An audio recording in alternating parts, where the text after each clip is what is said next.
I don't really know where to begin when it comes to my childhood because in some ways, it feels like it was split in two. There was the version of it I lived in my own skin, the quiet observations I collected, the sense of being small and overlooked but still deeply wanting to be loved. And then there was the version my parents believed in and told the world about, a story where we were a perfect family, two healthy sons, a modest but warm home and love that held everything together. Those two versions never really matched up, and as I grew older I started realizing that maybe the problem wasn't me feeling invisible, it was that the spotlight was never meant for me at all. My older brother, Daniel, was the star of the show. From the time I can remember, he was the center of every story my parents told. He was charismatic in that messy, reckless way that makes people laugh even when they should probably be worried. He could make strangers in the grocery store chuckle with some silly comment, and my mom would beam like he had just performed on a stage.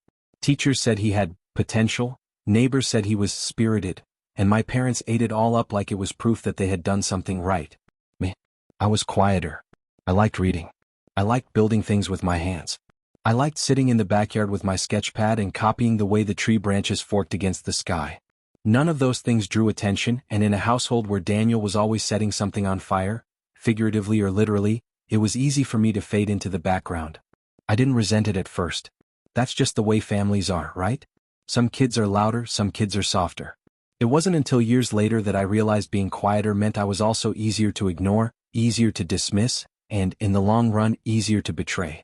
One of my earliest memories of realizing this imbalance was when I was about 7. Daniel must have been 10 at the time. We were playing in the living room, or at least I was trying to. He had this wild idea to race toy cars down the coffee table, but instead of stopping at the edge, he lined up a plank of wood he'd stolen from the garage so the cars would launch off like a ramp. I thought it was fun until one of the cars hit me square in the forehead. It hurt like hell and I started crying. My mom came rushing in and instead of scolding Daniel for being careless, she picked me up and said, "Oh honey, don't be so sensitive. Your brother didn't mean it. He's just playing." That phrase, "he didn't mean it," became the chorus of my childhood. Daniel didn't mean to break my favorite toy. Daniel didn't mean to eat the cookies I'd been saving. Daniel didn't mean to shove me so hard I scraped my knee. Daniel didn't mean to make me feel small, even though that's exactly what happened over and over again. At school, the differences between us became even sharper. Daniel struggled, but in the way teachers found endearing. He didn't do his homework, but he could charm his way into extensions. He got in fights, but adults would say, "Boys will be boys." I, on the other hand, worked hard. I got good grades. I tried to be the kind of kid who made things easier for my parents. And yet, every time report cards came out, the attention always circled back to Daniel. My straight A's were expected. His barely passing grades were progress. I can't count how many times I heard my parents say, "We just need to give Daniel a little more support. He's having a hard time." They said it like it was some noble cause, like rallying around him was proof of their unconditional love. What I didn't realize then was that this pattern, Daniel causing problems, my parents excusing them, was setting the stage for everything that would happen later. I remember one summer afternoon when Daniel was about 12, and I was 9. It was one of those sweltering days where the air feels heavy, and the cicadas are screaming from the trees. My dad was working late and my mom had asked Daniel to mow the lawn. Predictably, he refused and instead he convinced me to do it by promising to let me borrow his baseball glove. I was desperate for his approval, so I agreed. Halfway through, I ran over a patch of hidden rocks and the mower jammed. I panicked, afraid I'd broken it. My mom came outside, saw the mess, and immediately started yelling at me. "Why can't you be more careful? You're old enough to know better." I tried to explain that Daniel was supposed to do it, that he told me to, but by then he had already slipped into the kitchen and grabbed a soda, acting like he had no idea what I was talking about. Mom never believed me. She looked at Daniel, saw his wide innocent eyes and said, "Don't blame your brother for your mistakes." That was the first time I realized something bone deep. In our family, Daniel would always get the benefit of the doubt, and I would always be the one expected to carry the weight. By the time Daniel hit his teenage years, the cracks in his golden boy image were starting to show, though my parents refused to admit it. He was skipping classes, sneaking out at night, and hanging out with kids everyone knew were trouble. I'd overhear phone calls from the school, but whenever I asked, my parents brushed it off. "He's just going through a phase. Don't you remember what it's like to be young?" Except I was young too. I was 3 years younger, sitting quietly in my room doing my homework, trying not to make waves. My phases didn't matter because they weren't disruptive.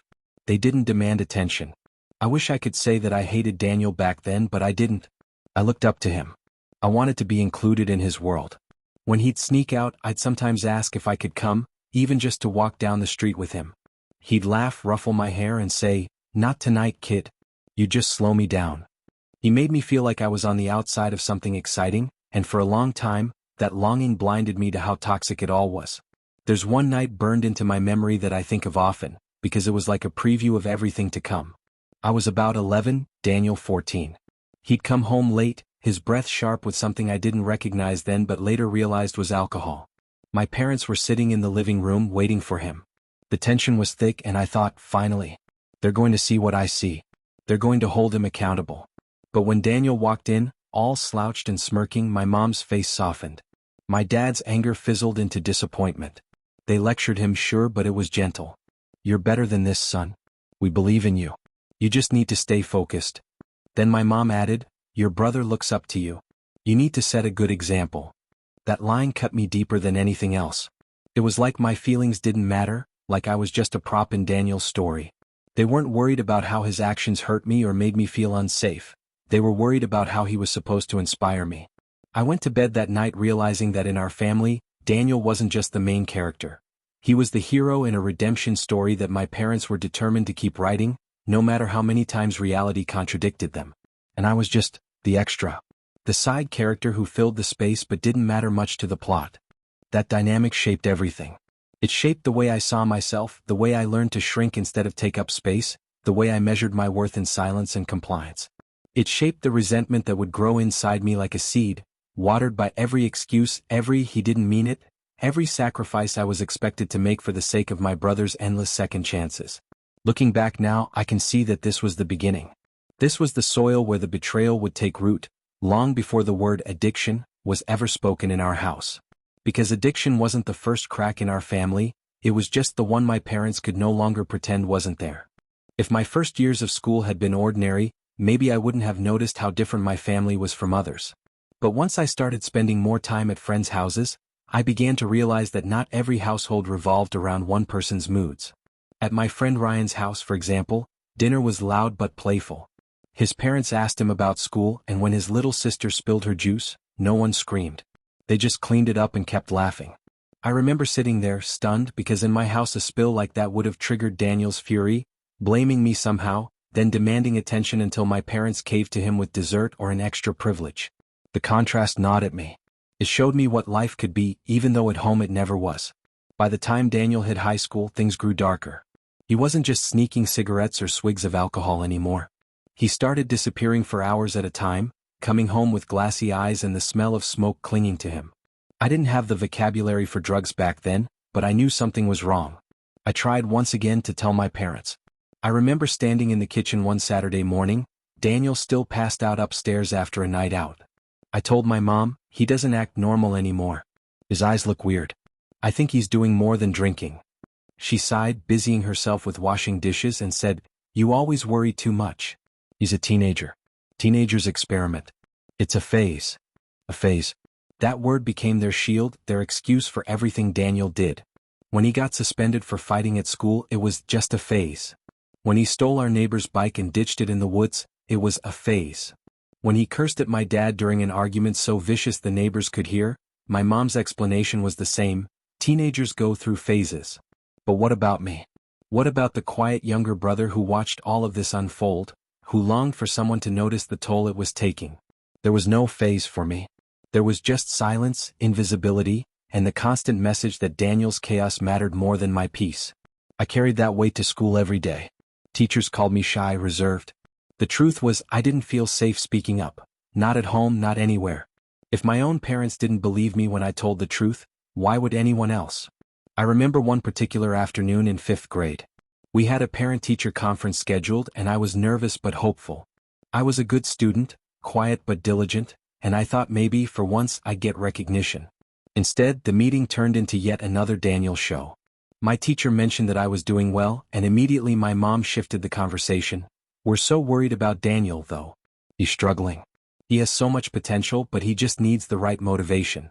I sat there, invisible again, as they talked about him for nearly the entire meeting. My teacher shot me a sympathetic look, but no one said the words I desperately wanted to hear. "We're proud of you. We see you. It became the pattern of my life, every achievement of mine overshadowed, every mistake of his excused. But the worst moments weren't just about neglect, they were about betrayal. I'll never forget one winter night when I was around 12. Daniel had been caught shoplifting from a convenience store. My parents were furious at first, panicked even, but within hours the narrative had shifted. "We can't let anyone find out about this," my dad said. "It could ruin his future." They sat us both down in the living room, the weight of their decision hanging in the air. Then my mom looked straight at me and said, "If anyone asks, you were with Daniel that night. You two just went to get snacks. Nothing happened, understand?" I froze. My heart pounded in my chest. They wanted me to lie for him. They wanted me to carry his crime on my shoulders, to protect him from consequences he had earned. "But I wasn't there," I whispered. "You were," my dad said firmly, his eyes locking onto mine. "Do you understand? Families stick together." I nodded slowly because what else could I do? I was 12, powerless, desperate for their approval. But inside a part of me cracked. That was the night I realized my parents weren't just ignoring the truth, they were actively rewriting it, molding me into a pawn in Daniel's defense. It wasn't the last time either. Over the years they asked me to cover for him again and again. When he crashed my dad's car after drinking, I was told to say he had borrowed it to drive me to the library. When he came home high and aggressive, I was told to keep quiet, to never repeat what I saw. Every time I complied, resentment grew like a shadow inside me. But I was trapped, too young to leave, too dependent to rebel. Meanwhile, Daniel only got worse.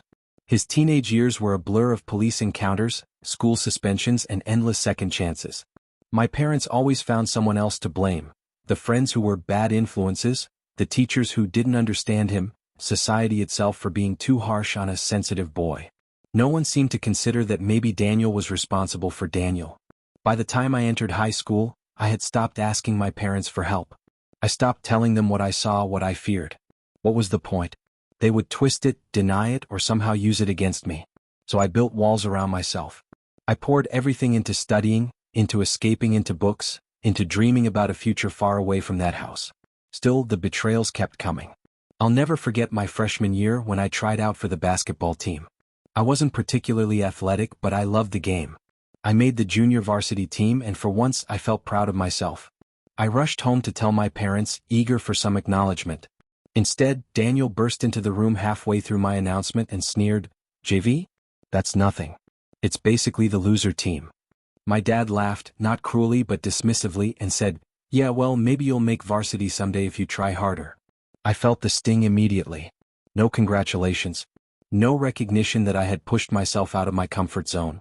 Just another reminder that nothing I did mattered if it didn't outshine Daniel's chaos. And Daniel, of course, never even tried out for sports. He dropped out of most extracurriculars, too consumed by his spiral into addiction. Yet he was still the center of their world, the axis around which everything turned. At night, lying in bed, I used to stare at the ceiling and wonder what it would feel like to be chosen. To be defended. To be seen not as a background character in Daniel's drama, but as a person worth listening to in my own right. But that was a fantasy. The reality was that Daniel's shadow stretched long, and I was forced to live in it. And as his addictions deepened, as his behavior grew more reckless, that shadow only grew darker, until there was no light left for me at all. By the time I entered my sophomore year of high school, Daniel was already a ghost in the hallways. He was supposed to be a senior, but he barely showed up. When he did, he stumbled in late, red-eyed, and jittery. Teachers stopped even expecting him to turn in assignments. Everyone knew Daniel was on a downward spiral. Everyone except my parents. At home, they clung to the fantasy that he was just misunderstood. They told relatives that the school was against him, that teachers targeted him unfairly, that Daniel had a brilliant mind no one could appreciate. Meanwhile, I was the opposite. I did my homework, stayed out of trouble, and got decent grades. I wasn't a genius, but I worked hard. And because of that, I should have been the easy kid, the one who gave them a reason to feel proud. Instead, I was invisible, taken for granted, or worse, weaponized as the comparison that Daniel resented. "You think you're better than me?" he hissed at me once after our parents praised me, briefly, for a math test score. His voice was low, dangerous. "You think because you read books you're some kind of golden child?" I shook my head, but it didn't matter. He shoved me against the wall hard enough that my shoulder ached for days. When I told my parents, Daniel denied it, and they said, "Boys roughhouse. Don't make a big deal of it." I learned again that the truth didn't matter when it was me saying it. The worst betrayal came halfway through that year. One Friday night, Daniel came home high out of his mind. He crashed through the door around midnight, loud and laughing, carrying a backpack that wasn't his. He tossed it onto the couch and went upstairs. Curious and worried, I opened it. Inside were several phones, a handful of wallets, and a small bag of pills. My stomach dropped. It was proof, undeniable proof, that he wasn't just using. He was stealing. Dealing maybe. Putting himself and all of us at risk. I panicked. I didn't know what to do. So I did the only thing that made sense. I showed my parents. At first my mom gasped. My dad's face went pale. For a moment I thought maybe, finally, they would see the truth. Maybe this was too big to excuse. But within minutes the denial machine kicked in. You shouldn't have gone through his things, my mom scolded. You don't know where this came from, my dad said, snapping the bag shut. Don't make accusations. I couldn't believe it. Are you serious? Look at it. He's stealing, he's doing drugs. This isn't just a phase anymore. My dad's voice turned cold. Watch your tone. That's your brother you're talking about. I felt heat rush to my face. My hands were shaking. What about me? Don't I matter? Don't you care that he's dragging all of us down with him? But they didn't answer. Instead, my dad picked up the backpack, carried it upstairs, and put it in Daniel's room. That was the night I stopped trying to save them from the truth. Because it was clear, they didn't want saving. They wanted the illusion no matter what it cost. After that, something inside me hardened. I still did my homework. I still showed up to school every day. But at home I withdrew completely. Dinner conversations became one-sided lectures about Daniel's potential or his struggles, while I sat in silence. On weekends I spent as much time as possible at the library or walking aimlessly around town, just to avoid being there. The anger simmered constantly. Not just at Daniel but at them, my parents, for choosing him over me again and again. I started fantasizing about turning 18, about leaving and never looking back. But fantasies didn't erase the day-to-day reality. There was one night late in my sophomore year when Daniel came home raging. He slammed doors, shouted curses, and stormed into my room. I was sitting at my desk trying to finish an essay. What did you tell them? He snarled, eyes bloodshot, fists clenched. Nothing, I said quickly, even though I knew he meant the backpack. You went through my stuff. You're a little rat. He stepped closer, so close I could smell the sharp chemical tang on his breath. If you ever do it again, you'll regret it. I froze. My throat went dry. He towered over me, and in that moment I truly believed he could hurt me. When he finally left, slamming the door so hard a picture fell off my wall, I sat trembling for nearly an hour. My essay sat unfinished, forgotten. And when I told my parents the next morning, they brushed it off. He's under a lot of stress, my mom said. Don't provoke him. Don't provoke him. As if my very existence was the problem, not his violence. That spring I found refuge in books. I devoured anything I could get my hands on. Novels, biographies, even textbooks outside my classes. Reading became more than a hobby, it was survival.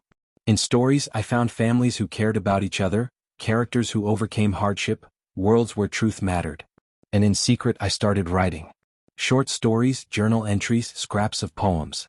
It was the only place I could put my feelings without being silenced. I never showed anyone. But those words were proof that I still existed, even if my family refused to see me. The summer before junior year, Daniel's behavior escalated. He stayed out for days at a time. When he did come home, he was strung out, sometimes violent, sometimes eerily cheerful. Our house felt like a ticking time bomb. One night I woke to shouting. Daniel and my dad were screaming at each other downstairs. I crept to the hallway, heart pounding, and listened. You're ruining your life, my dad yelled. You don't know anything. Daniel shot back. You think you're better than me? You've never done anything real in your life. I braced for a fight. But then, suddenly, silence. And then, laughter. Not Daniel's laughter. My dad's. A minute later they were sitting in the kitchen together, talking in low voices, almost like friends. By morning, it was as if nothing had happened. That was when I understood fully that my father didn't just excuse Daniel. He identified with him. He saw Daniel's rebellion as some kind of twisted reflection of his own youth, a bond one could never share. I went back to bed that night feeling more alone than I'd ever felt in my life. As junior year began, I carried all of this with me like a hidden weight. On the outside, I was just another quiet kid, decent grades, nothing remarkable. But inside, I was boiling with anger, fear, and the aching knowledge that I was utterly on my own. And though I didn't know it then, the betrayals were only going to get worse. Because Daniel wasn't done dragging us all into his spiral, and my parents weren't done choosing him over me. Junior year should have been the time when I started thinking about college, careers, and the future. But in my house, the future didn't exist. There was only Daniel, his chaos, and the constant damage control my parents called love. By then, Daniel was barely pretending to live a normal life. He didn't even try to finish school. He dropped out quietly in the middle of the year, though my parents never admitted it out loud. They told relatives he was taking time off, that he was exploring opportunities. The truth was, Daniel was either high or hungover nearly every day, and no one outside our home needed to know. Meanwhile, I kept my head down. I filled out college prep forms, studied for the SAT, and applied for scholarships, all on my own. No one asked me how it was going. No one cared. My successes existed only in silence. Sometimes, though, I imagined what it would feel like to have parents who noticed. Parents who showed up to school meetings, who celebrated test scores, who asked about my plans. The longing for that kind of family hurt more than the anger itself. The fights at home grew darker. Daniel had bursts of rage that ended with broken furniture, shattered dishes, and holes punched in the walls. My parents would scurry behind him, trying to soothe him as if he were a wild animal instead of their son. One night, I came home from the library to find Daniel screaming at my mom. He was demanding money, slamming his fist on the table hard enough to rattle the silverware. My mom was crying, my dad trying to calm him down. When I stepped into the kitchen, Daniel's eyes locked on me. They were wild, unhinged. "You got money, don't you?" he snarled. "Give it to me." "I don't," I said quickly. "I don't have anything." He shoved me hard into the counter. My hips slammed into the edge, pain shooting through me. "Daniel, stop," my mom cried, pulling at his arm. But he wasn't looking at her. He leaned close to me, so close I could smell the stale alcohol on his breath. "You think you're better than me," he whispered. "But you're nothing. Nothing." It was my dad who finally dragged him away, muttering, "That's enough, Daniel." But instead of grounding him or calling the police or even acknowledging the danger, my dad just said, "He's struggling.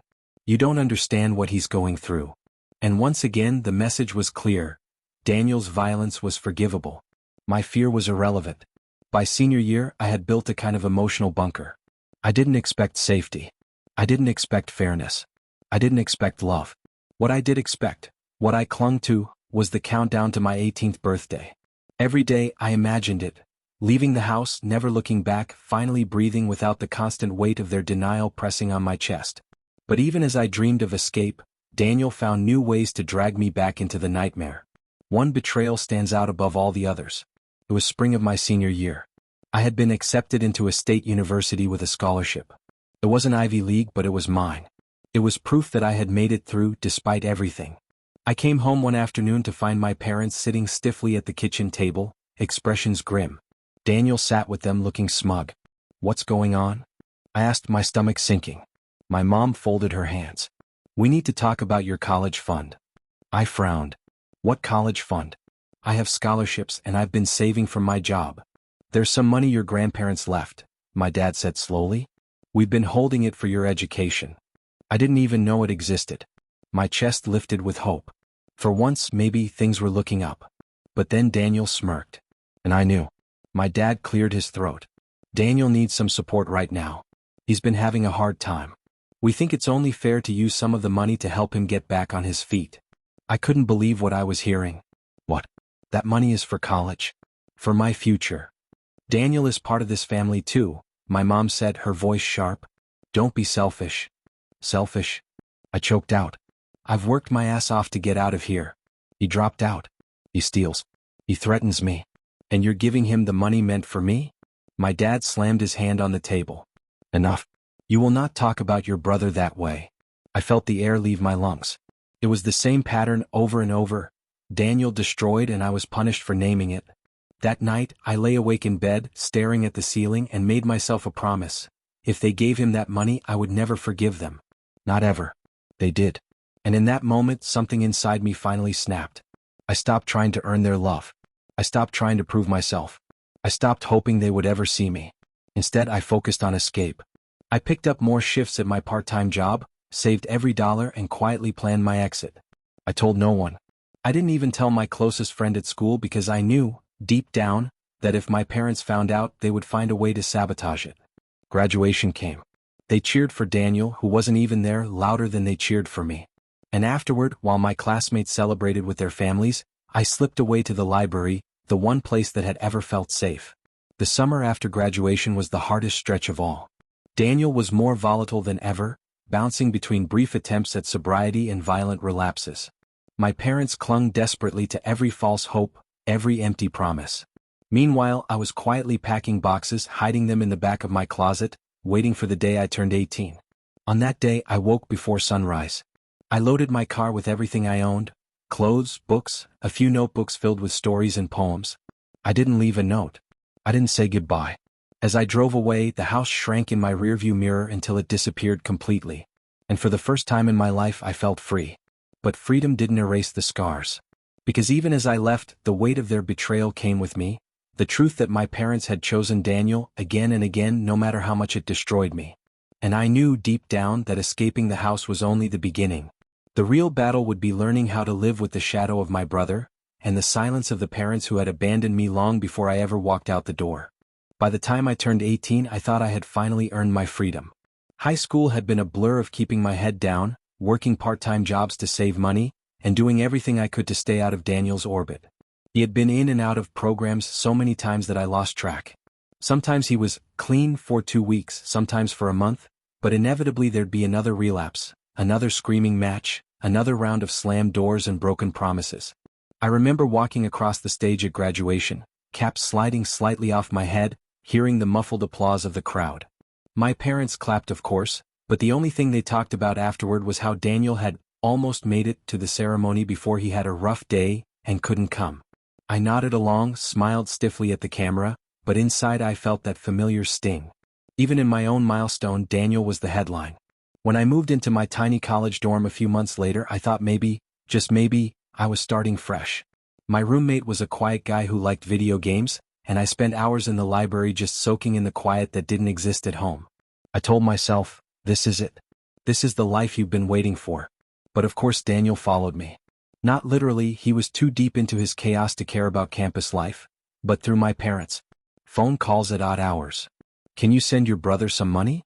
He's trying to get on his feet. Could you maybe talk to him? He listens to you more than us. He's had a setback, but if we all rally together as a family, he'll pull through. At first I resisted. I'm barely scraping by myself, I'd remind them. I have ramen for dinner, Mom. But guilt works like a slow poison. They'd sigh, remind me how family sticks together, and eventually I'd cave, $20 here, $50 there. I told myself it was for peace of mind, but really it was because I was still that kid in the kitchen, watching Daniel get praised for breathing while I fought for scraps of approval.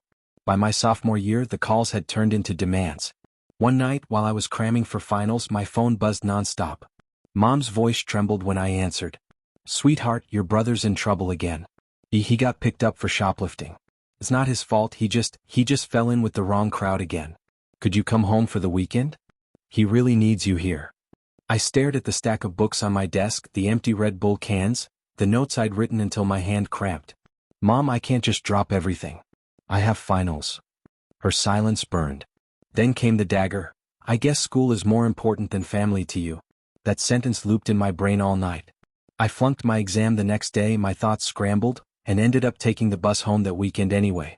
When I arrived, Daniel was lounging on the couch, eyes glazed, a smug grin plastered on his face.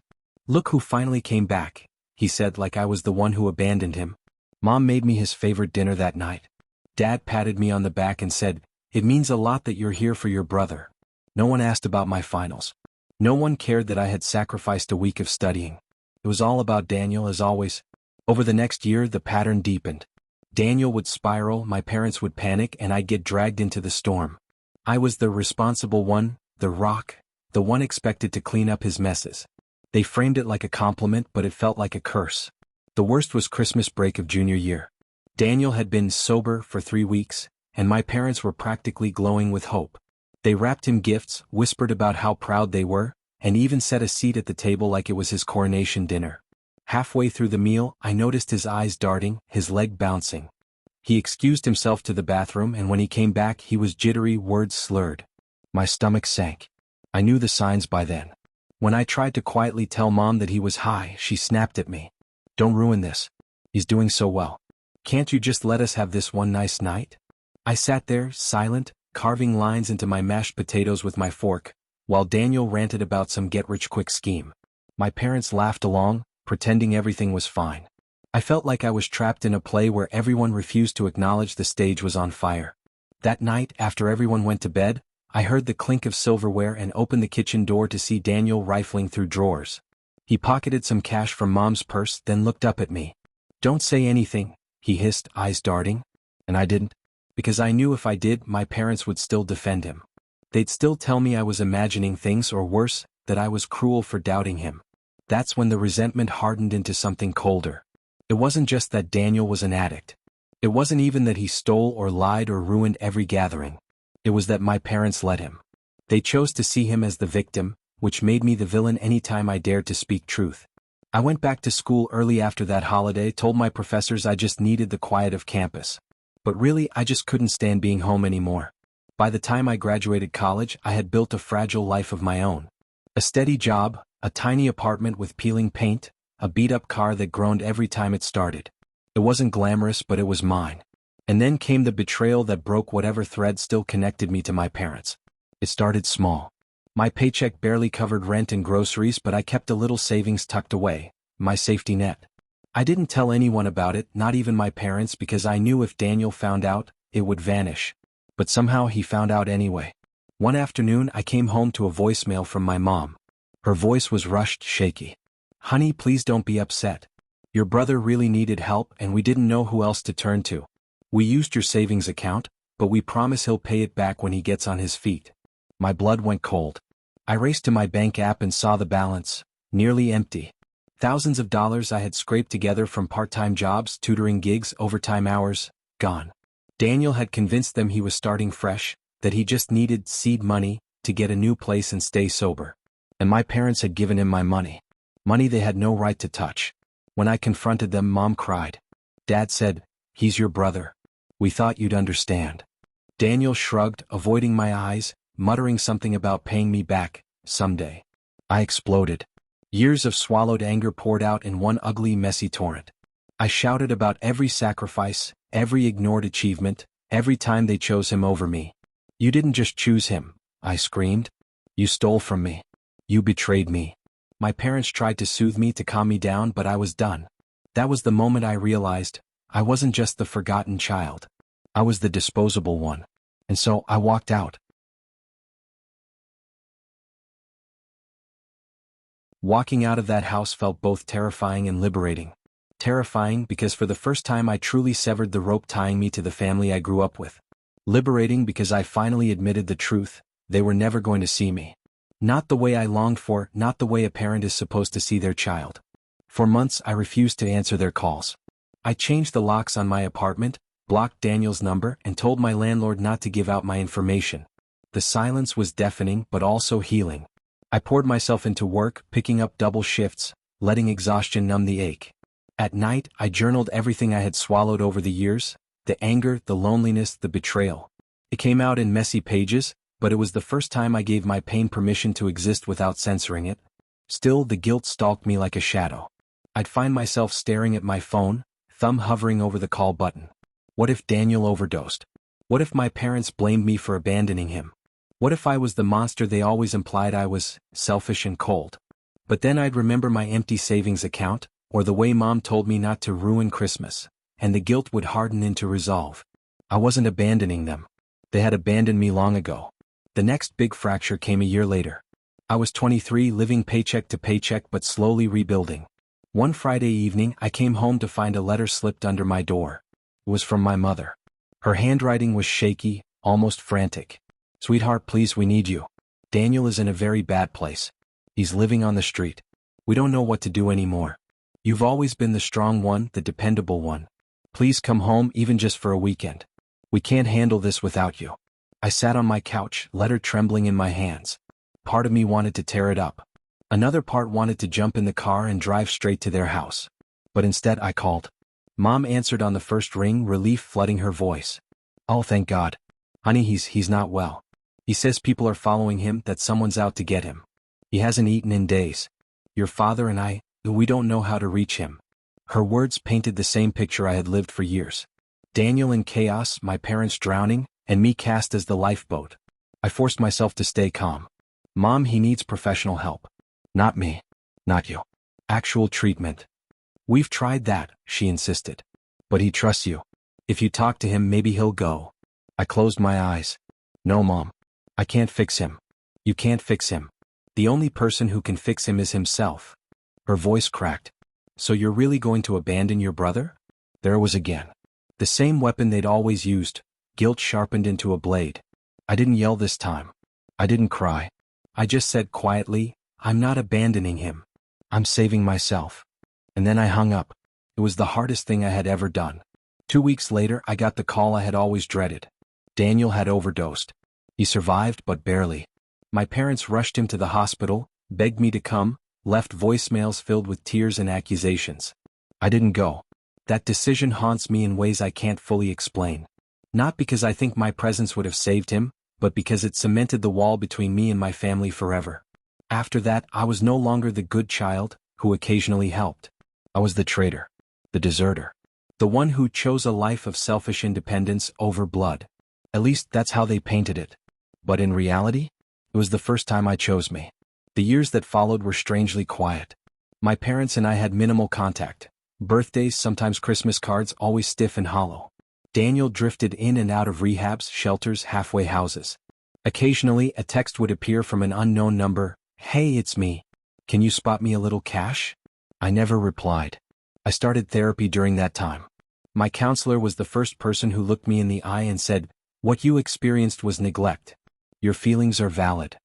I broke down crying in her office because no one had ever told me that before. Not once. Piece by piece I rebuilt. I made new friends, real friends who celebrated my wins without overshadowing them. I got promoted at work, moved into a slightly bigger apartment, even started dating again. Life wasn't perfect, but for the first time it was mine. Still, the past had a way of bleeding into the present. Anytime someone raised their voice, I'd flinch. Anytime someone praised me, I'd feel a twinge of disbelief, waiting for the rug to be pulled out from under me. The scars ran deep. The final breaking point with my parents came at 30. By then, I had carved out a fragile but steady existence. I wasn't rich, but I was stable. I thought maybe, just maybe, I could try again with them. So when Mom invited me to Easter dinner, I said yes. When I walked in, the first thing I saw was Daniel at the table. Thin, pale, eyes darting nervously. My stomach dropped. Mom rushed over, hugging me tight. Isn't it wonderful? He's trying again. This time it's really going to work. We're all together like a real family. I forced a smile, but dread coiled in my gut. We sat down to eat, and at first it was almost normal. Small talk, awkward laughter. But then Daniel turned to me, eyes sharp. So, he said, voice dripping with sarcasm. The golden child finally decided to show up. My fork froze halfway to my mouth. Excuse me? You think you're better than me? He snapped. Always have. Running off, pretending you're too good for this family. But guess what? You're nothing without us. The room went silent. Mom whispered, Daniel, please? Dad stared at his plate. I waited for them to defend me. To say no, that's not true. To stand up for me just once. But they didn't. Instead, Mom said softly, he's just upset. Don't take it personally. That was it. The final straw. I put my fork down, stood up, and said, I can't do this anymore. Not with him. Not with you. Mom's eyes filled with tears. Don't leave again. Please. But I had to. Because in that moment, I realized something that had taken me 3 decades to understand. They never wanted me. They wanted my role. The responsible one. The scapegoat. The safety net. And I wasn't willing to play it anymore. So I walked out, again. But this time it wasn't temporary. This time it was permanent. I went no contact shortly after. Blocked their numbers, deleted their emails, changed my address. It wasn't an easy decision, and it certainly wasn't clean. Guilt still gnawed at me in quiet moments, whispering that maybe I had abandoned them after all. But with every month that passed, the air felt lighter. My chest felt looser. I could breathe again. Because for the first time in my life, I wasn't living in Daniel's shadow. I was living in my own light. In the months after going fully no contact, I wrestled with emotions I hadn't expected. On paper, I should have felt nothing but relief. No more chaotic phone calls. No more midnight crises. No more emotional manipulation. But trauma doesn't work like math. It doesn't subtract cleanly. It lingers. At first, I carried around an invisible weight of guilt.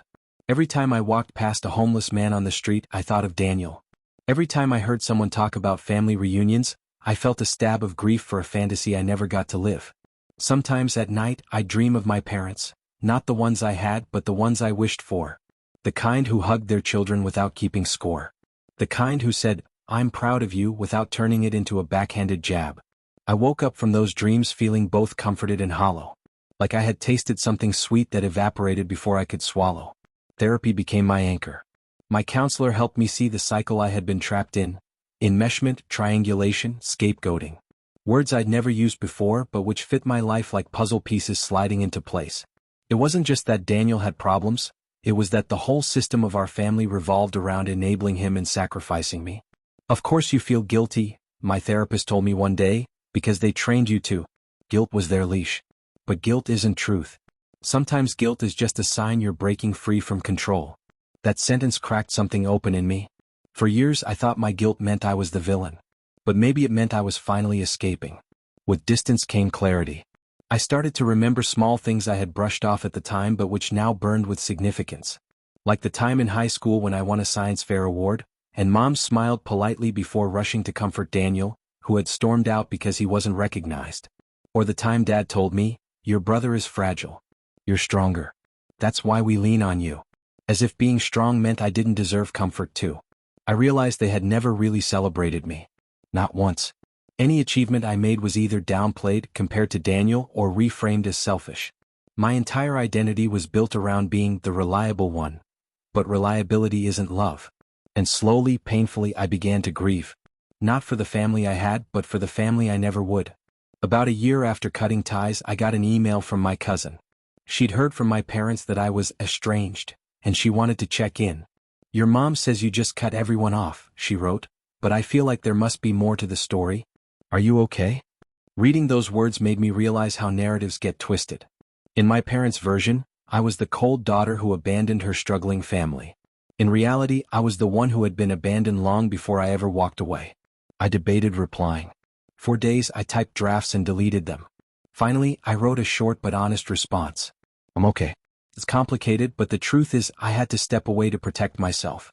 I love my family, but I can't keep sacrificing my health for them. Please don't take sides, just know that I'm doing what I need to survive." She never replied. I don't know if she showed my message to my parents, or if she just didn't know how to respond. But in the end it didn't matter. I wasn't writing to convince anyone. I was writing to free myself from silence. The years that followed weren't linear. Healing never is. Some days I felt empowered, proud of my boundaries. Other days I felt like a little girl again, aching for her mother's approval. Sometimes I even wondered what Daniel was doing, if he was alive, if he hated me. But here's what surprised me: life went on. I built my own traditions. Holidays with friends who became my chosen family. Quiet birthdays where people actually celebrated me without making it about someone else. I learned how to cook meals I liked, decorate my apartment with colors that made me happy, even buy myself little gifts when I accomplished something. Every small act of self-kindness was a rebellion against the old script. Then one summer afternoon my phone buzzed with an unknown number. I don't know why I answered, but I did. "Hey," a voice croaked. It was Daniel. For a second I couldn't breathe. My chest tightened, my stomach churned. "How did you get this number?" I found it. "I'm not gonna bother you. I just wanted to say I'm sorry." I froze. Those were words I never thought I'd hear from him. "I know I messed up," he continued. "I know I ruined things. I don't blame you for leaving. I'd have left me too." His voice was raw, broken. And for the first time, I heard my brother not as the monster who had overshadowed me, but as a deeply damaged human being. Tears blurred my vision.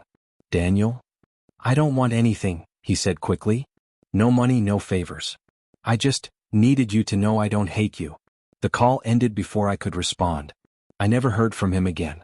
I don't know if he meant it or if it was a fleeting moment of clarity in a lifetime of chaos. But it gave me something I never thought I'd have: closure. Looking back now in my mid-30s, I see my childhood with new eyes. I see the cracks, the patterns, the ways I was shaped into a role that never belonged to me. And while I'll never get back the years I lost, I've gained something even more precious: myself. People sometimes ask if I regret going no contact. The truth is, I regret that it was necessary. I regret that my parents chose denial over love, and that my brother's pain swallowed us all.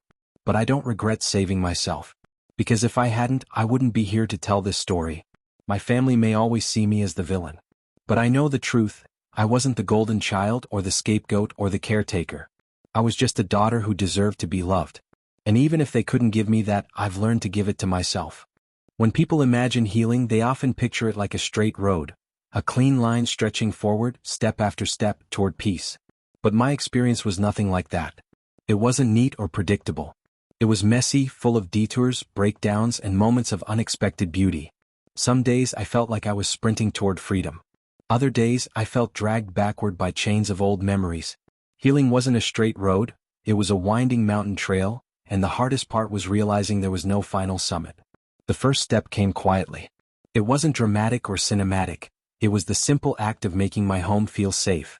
For the first time in my adult life, I allowed myself to decorate not for practicality or cost but for joy. I hung fairy lights across the living room. I bought plants even though I wasn't sure I could keep them alive. I framed photos of me with friends, not family, and placed them where I could see them every day. My apartment slowly transformed from a place I live into a place that loves me back. It might sound small, but for someone who had spent years being told she was selfish for wanting comfort, it was revolutionary.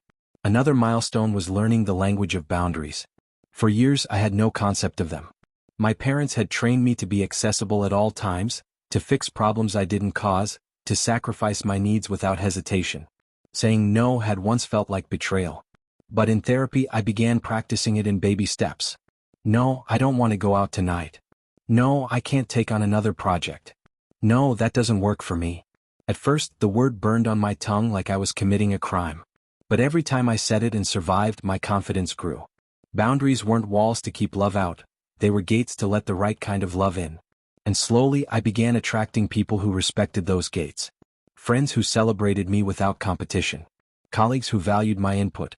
Mentors who encouraged me to dream bigger. It felt almost magical, but really it was simple. Once I stopped giving all my energy to people who drained me, I finally had space for people who nourished me. Of course, healing wasn't all forward momentum. Grief hit me in waves. Sometimes it was triggered by something as simple as watching a commercial with a happy family at the dinner table. Sometimes it came in full force during holidays when everyone else seemed to have parents who called, siblings who showed up, traditions that meant joy instead of dread. One Christmas, I found myself sobbing on the floor beside my tiny tree. I had hosted a friend's holiday dinner the night before, full of laughter and warmth, but in the quiet aftermath I felt that old ache. The little girl inside me whispered, "Why couldn't my family love me like that?" In that moment, I didn't try to silence her. I sat with her, holding that pain like I would hold a child. For the first time, I didn't shame myself for missing them. I realized that grief wasn't a weakness. Grief was just love with nowhere to go. One of the most transformative parts of healing came when I stumbled into a support group for adult children of dysfunctional families. At first, I was nervous. Would they understand me? Or would I feel judged like I so often did when I tried to explain my story? But from the first meeting, I felt an odd sense of recognition. As people spoke, about being scapegoated, about enabling siblings, about parents who twisted guilt into a weapon, I felt like I was listening to echoes of my own life. There was a relief in hearing, "Me too." For the first time, I wasn't crazy. I wasn't dramatic. I wasn't ungrateful. I was simply one of many who had been shaped by survival. That group became my lighthouse. We shared stories, coping strategies, even moments of dark humor that only we could understand. And in that space, I learned something powerful. While I couldn't rewrite my past, I could write my future. Healing also meant redefining success. For years, I had chased achievements in the hope that maybe, just maybe, my parents would finally see me. Degrees, promotions, accolades, they were trophies I placed at their feet, hoping for scraps of approval. But when I went no contact, those trophies turned to dust. So I had to ask myself, what do I actually want? The answer surprised me. It wasn't more titles or money. What I craved was freedom. Freedom to rest without guilt. Freedom to pursue creative passions. Freedom to build relationships not based on obligation but on choice. So I started making small shifts. I cut back on overtime. I picked up hobbies I had abandoned like painting and writing.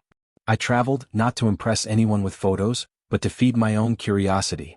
And each step brought me closer to a life that felt authentically mine. Perhaps the most profound part of the healing journey was learning to mother myself.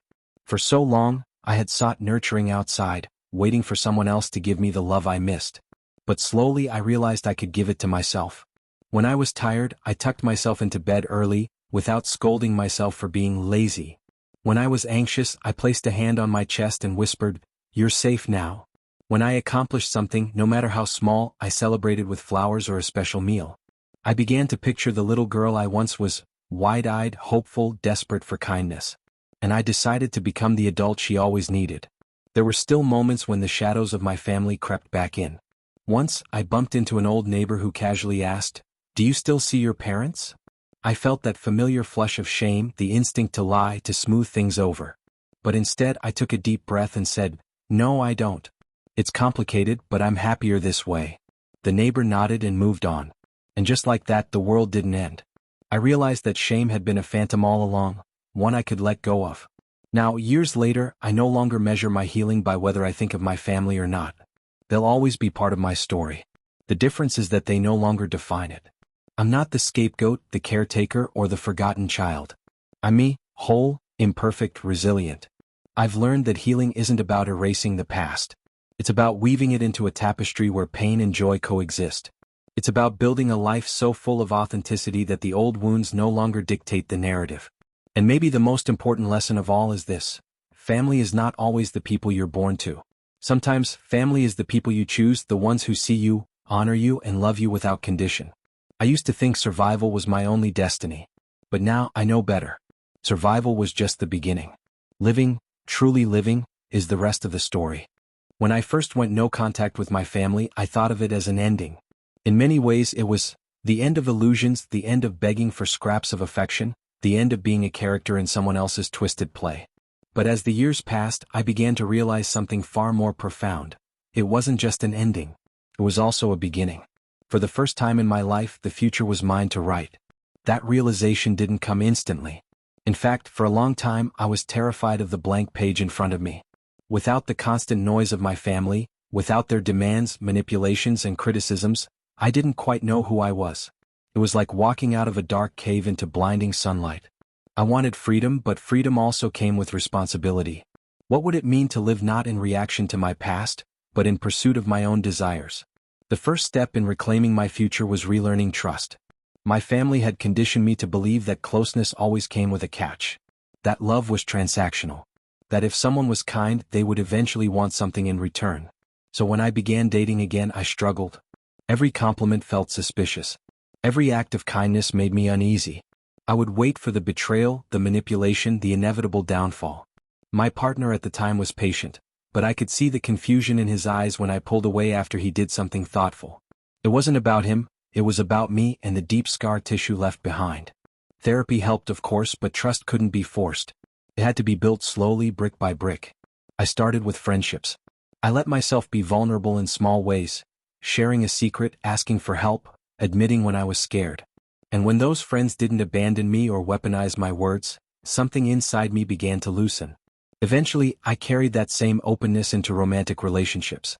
And while not every relationship lasted, each one became a chance to practice trusting again, a rehearsal for the kind of love I believed I deserved. The second part of reclaiming my future was redefining success. For so long, my achievements had been framed through the lens of, will this make my family proud? I had built a career that looked impressive on paper but left me empty inside. So one day, I asked myself a question that felt almost forbidden. If no one else's opinion mattered, what would I want to do with my life? The answer shocked me. It wasn't a high-powered corporate job or a list of prestigious accolades. What I wanted was simple: to create, to connect, and to contribute something meaningful to others. I began writing more: journals, essays, even fiction. At first, I kept it private, afraid of ridicule. But eventually, I started sharing pieces online, and to my surprise, people resonated with them. Strangers messaged me saying, "This put words to what I've been through," or, "I thought I was alone until I read this." For the first time, my voice wasn't just an echo in the void. It was a bridge. I didn't quit my job immediately. I still had bills to pay, but I began carving out time for creative work.